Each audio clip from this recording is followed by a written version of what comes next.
म्हणजे एकीकडे टिकली लाव असं म्हणणारे भिडे गुरुजी याच्यावर टीका टिप्पणी केली जाते, दुसरीकडे मात्र कोल्हापूर जिल्ह्यातील इचलकरंजीच्या शाळेत टिकली लावू नका असा नियम विद्यार्थिनींसाठी आणला जातो। म्हणजे खरं तर टिकली लावणं न लावणं हा ज्याचा त्याचा वैयक्तिक अधिकार आहे, पण हल्ली प्रत्येक जण आदेश आणि नियम लावताना दिसून येतोय। इचलकरंजीतील आंतरभारती विद्यालयात विद्यार्थिनींनी शाळेत येताना टिकली लावून येऊ नये असा नियम काढण्यात आला।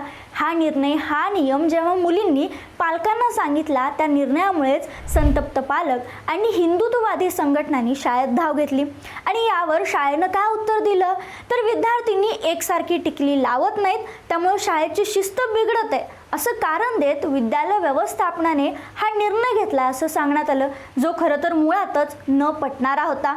आणि यावरूनच शाळेमध्ये सुमारे पाऊण तास गोंधळ सुरू होता।